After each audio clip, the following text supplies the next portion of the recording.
You're listening to the Endocast, a podcast about all things endometriosis, with your hosts, Britt Thelman-Pangrel and Dr. Eric Heegard. Hello, and welcome back to the Endocast.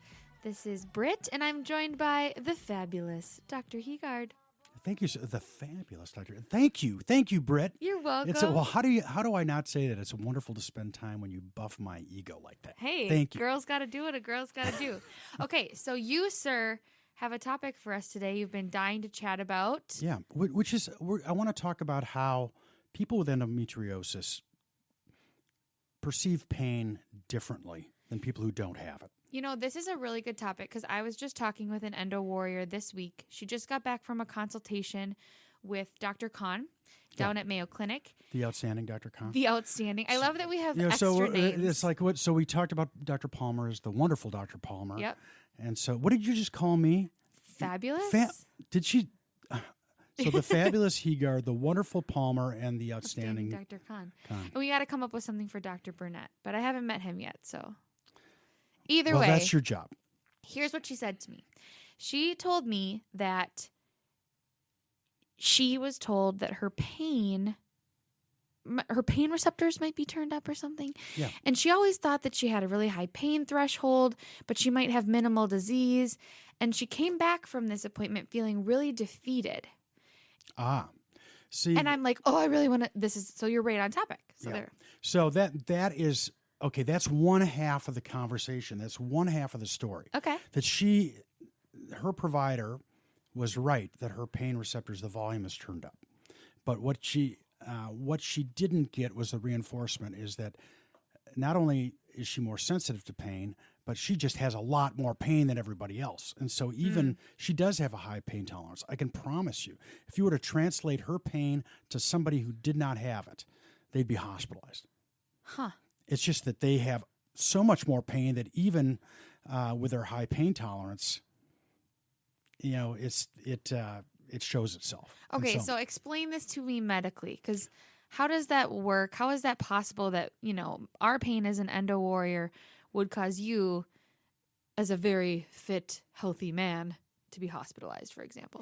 Well, that's a great question. Let me swing back to that as I kind of bring some context to this, which is that we've talked on this show about how endometriosis, I've talked about, you know, many people have endo and. Correct. Right? So there's endometriosis and pelvic floor dysfunction, endometriosis and bladder pain syndromes, endometriosis and, well, there's also endometriosis and neuropathic pain, which is nerve related.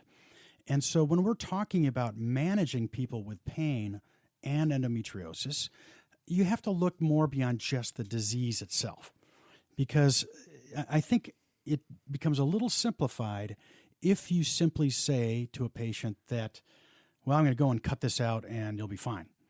Most people who've had pain for a long time will not be fine, because we know that people with chronic pain, and that's if you've had pain for more than 6 months or so, your nervous system gets rewired. Okay. There's a rewiring in how you perceive things.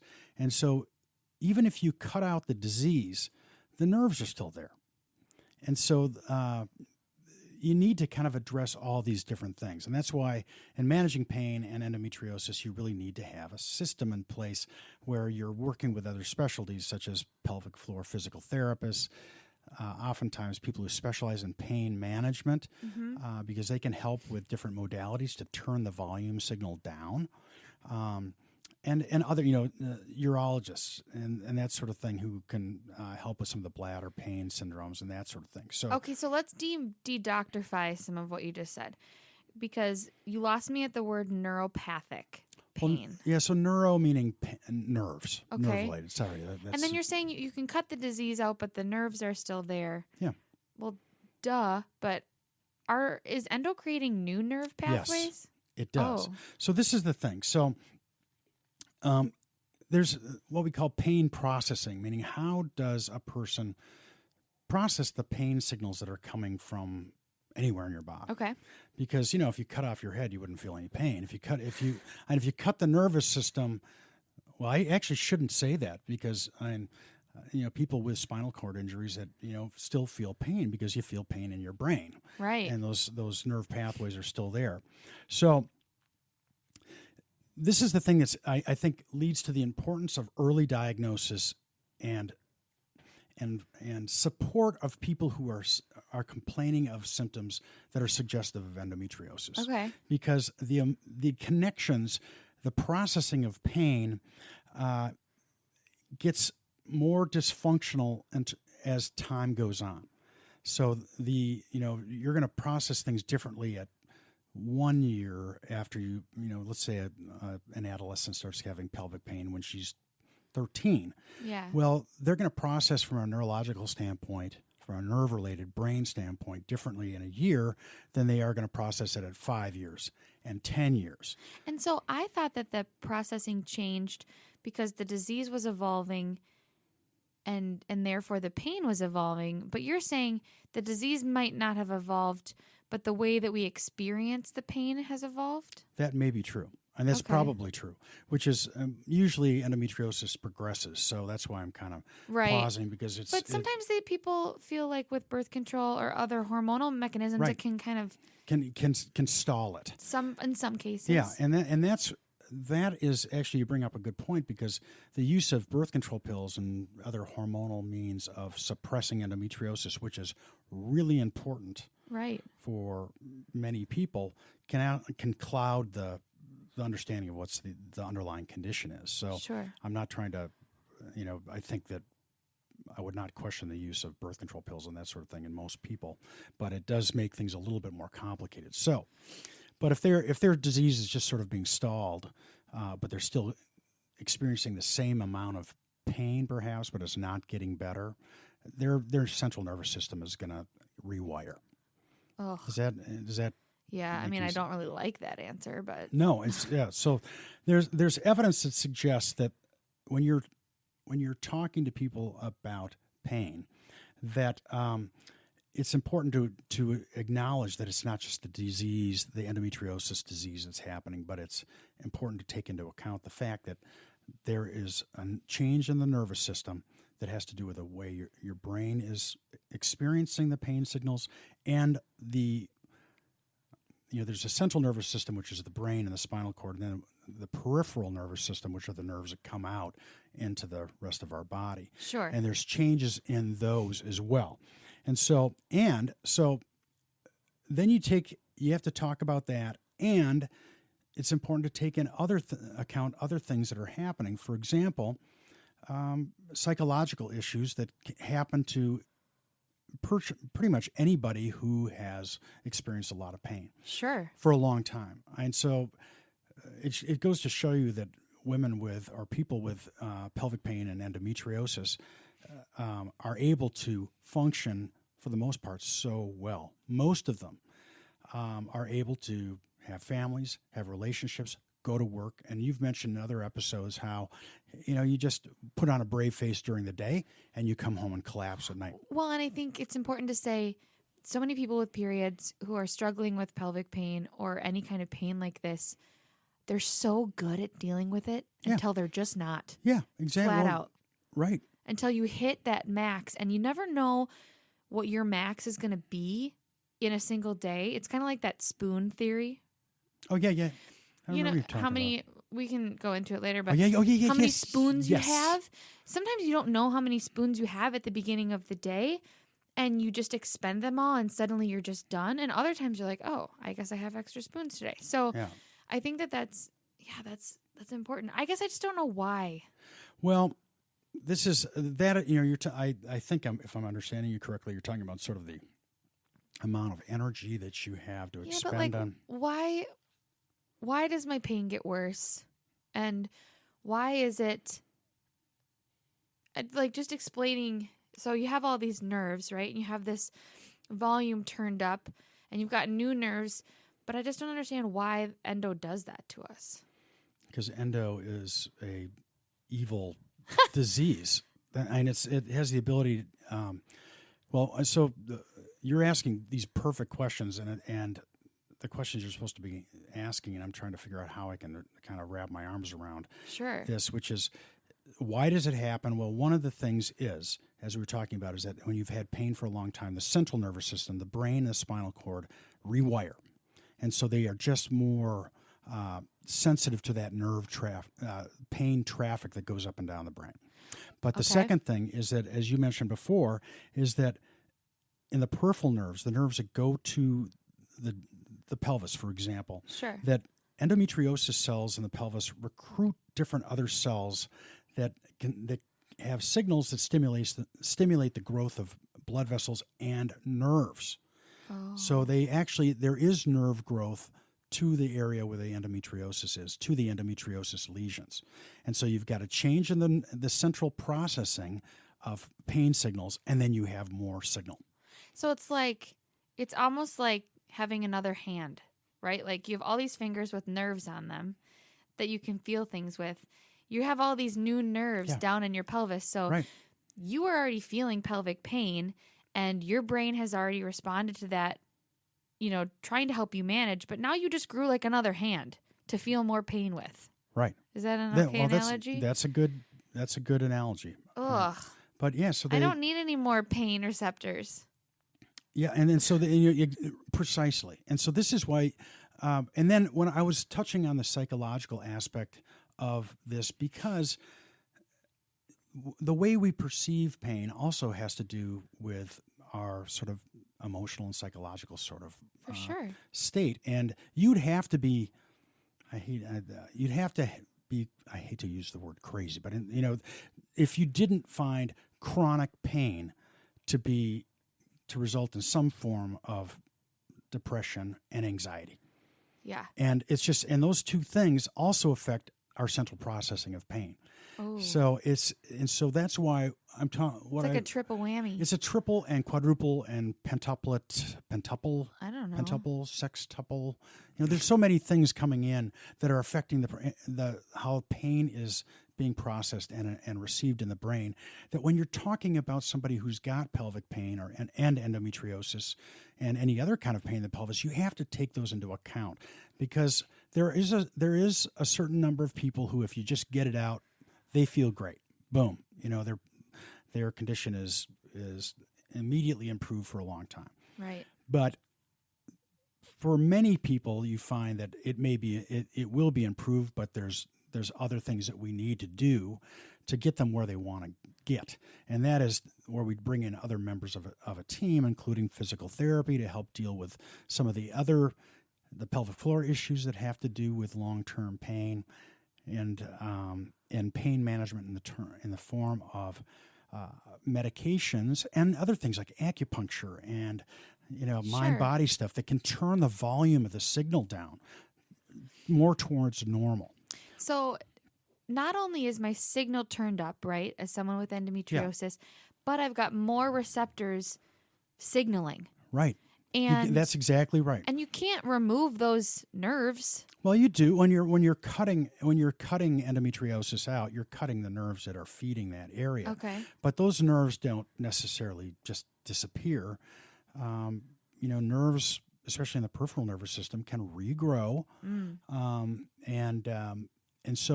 And just like, I talk to people about the idea of phantom leg syndrome, Sure. Phantom limb, people who've had their leg cut off. Well, the leg's gone. I can't speak from experience. Yeah, you haven't had that? No.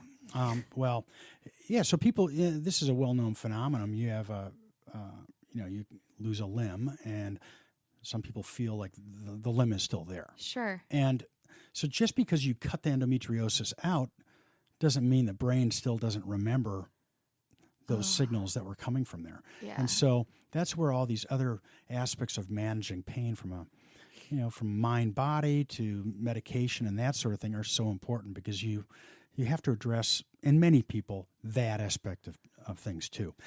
Now, the reason why this is so important that I wanted to talk is, on the back end, or when I see somebody, or Dr. Palmer or Dr. Kahn, et cetera, here in the Minnesota, see people, oftentimes they've had, multiple surgeries and they've been dealing with pain for a long time.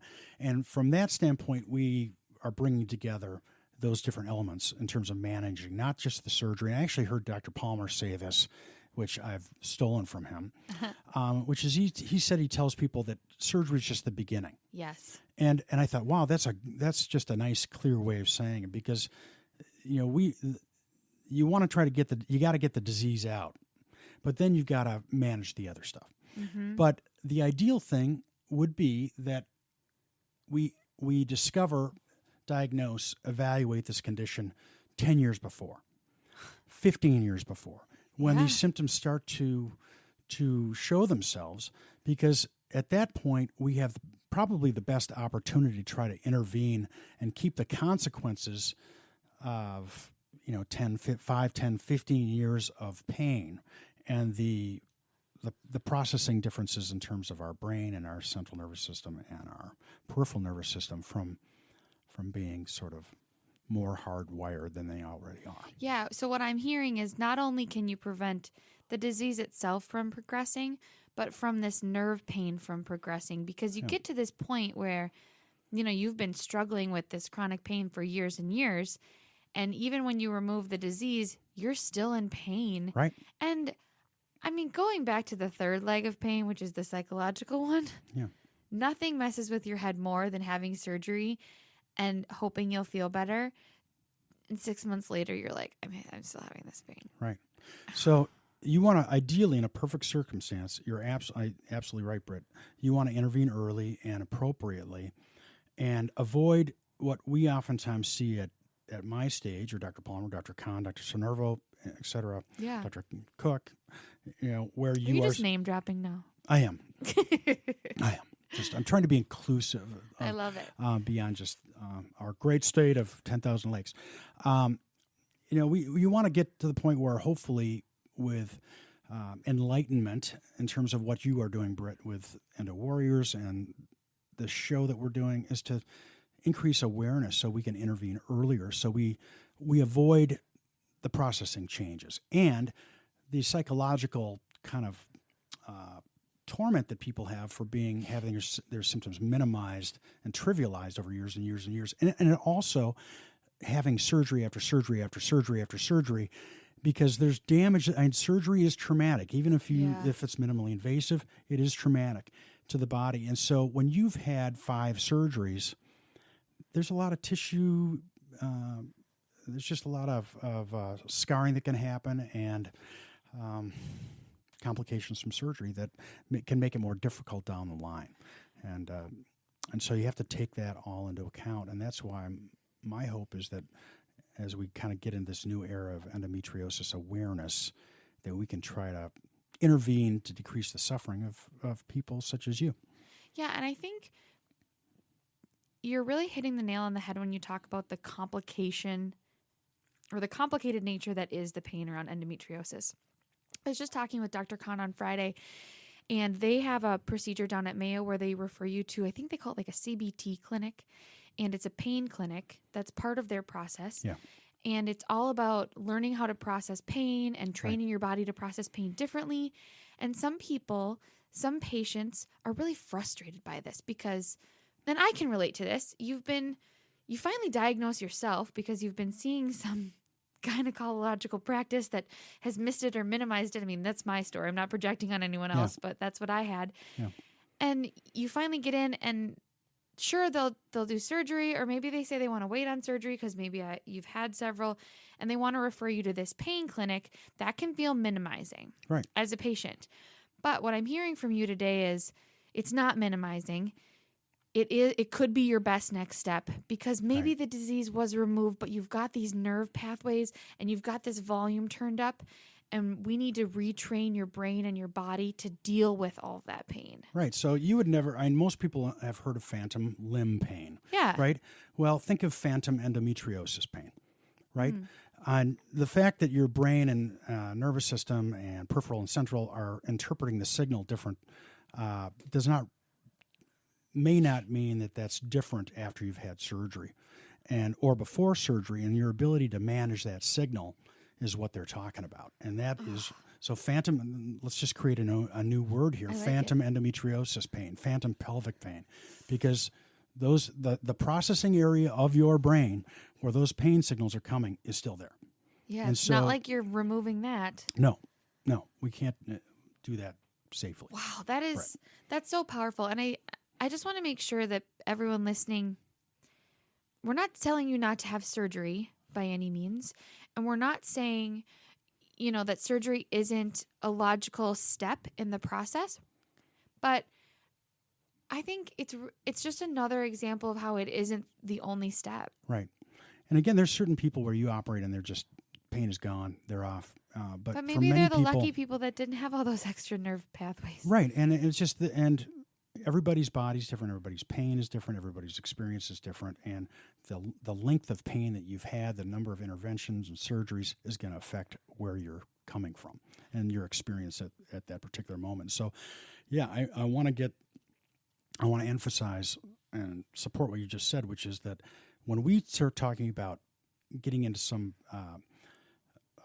program to manage chronic pain, it's not that we're saying that you don't have pain or that you're crazy. A lot of people think we're saying, oh, they think it's all in my head. Well, it is all in your head, but because of your central nervous system. Right, but we don't mean that you're crazy. That you're making your pain up. Exactly. It's just, and so part of the way we manage this is to help that aspect of pain management get more reinforced, which is how you process those signals. Okay, so I have a question.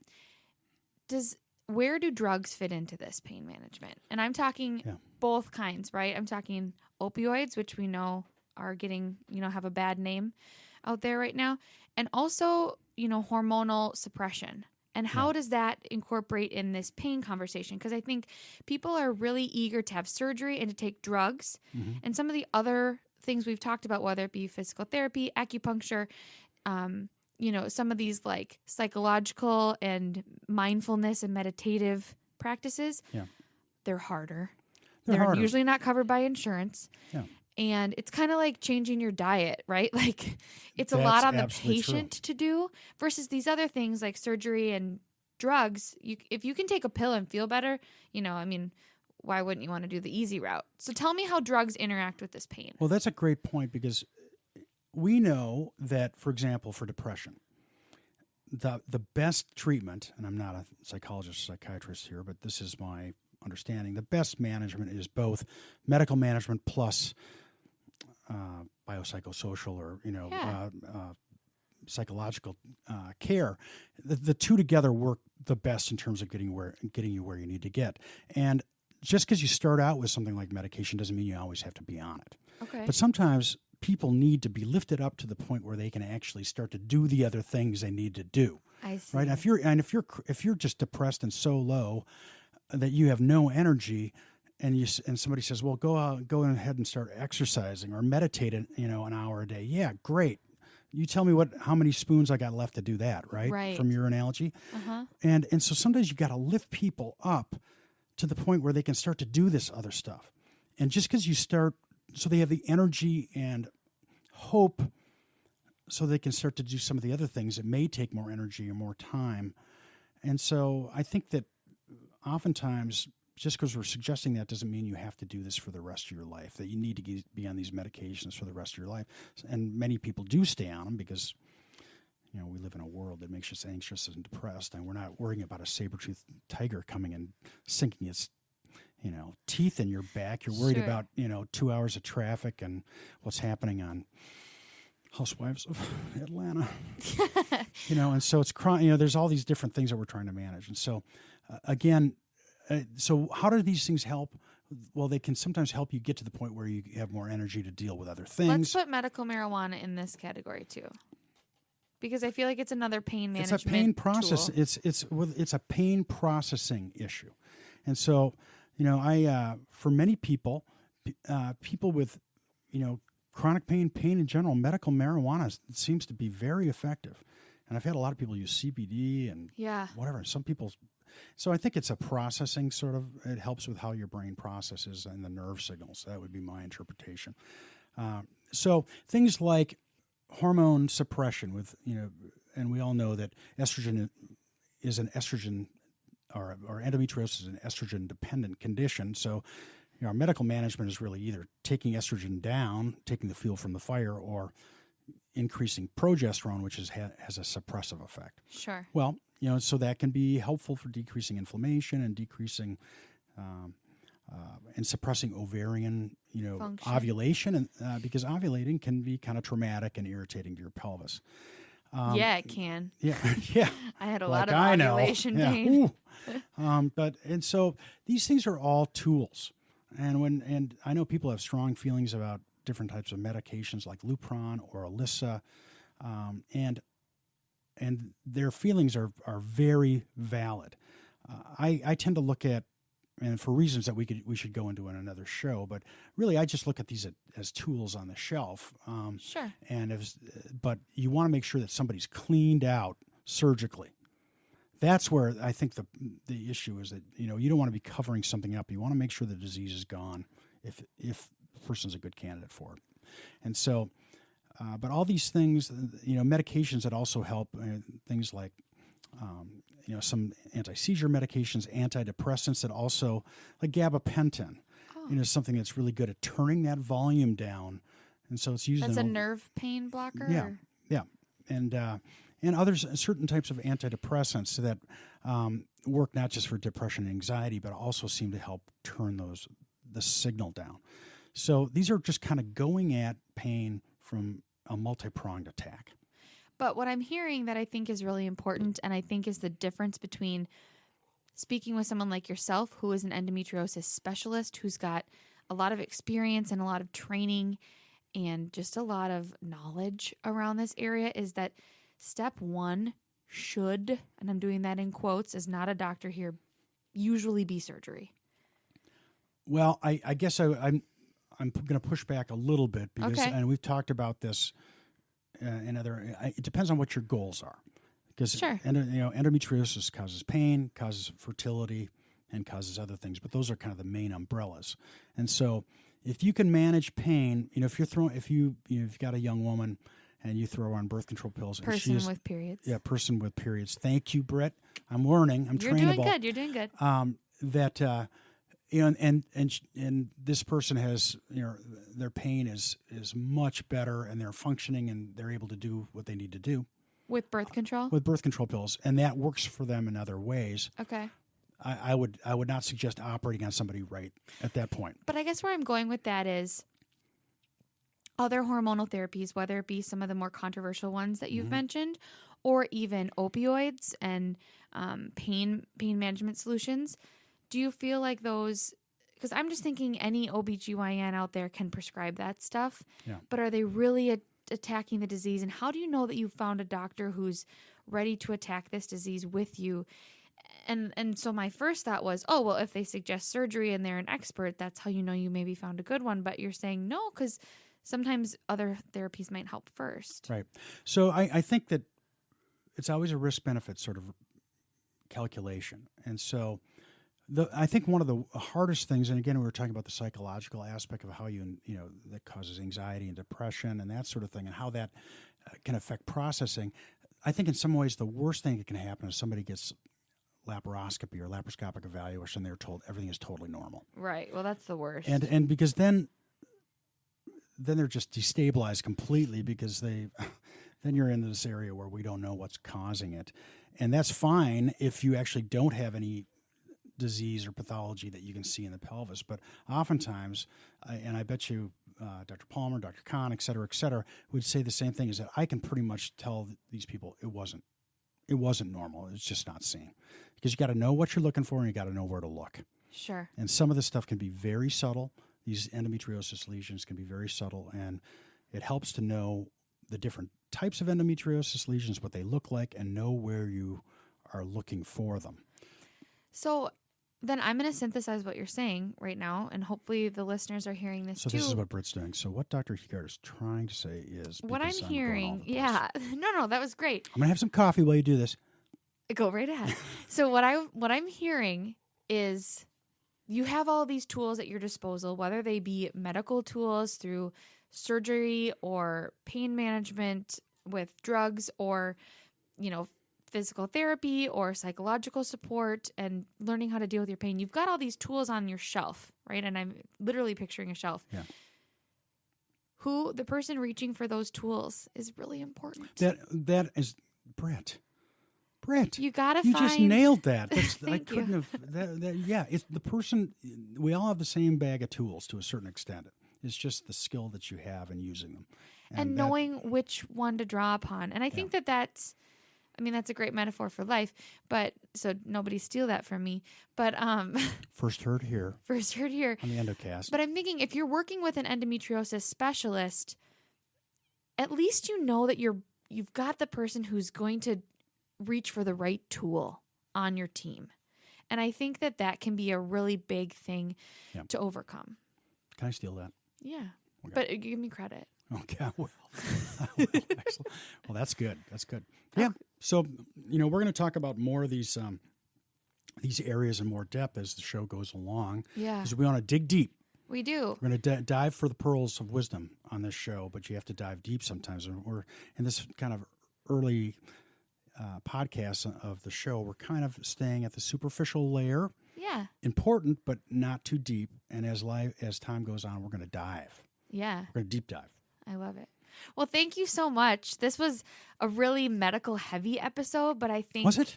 in a good way. I feel like we got to learn a lot more about nerve pathways and how people experience pain differently. And you made me feel like a warrior with all this pain talk. So thank you. And I didn't even start talking about interleukin and macrophages. Oh, we're going to save that for another time. Oh, yeah.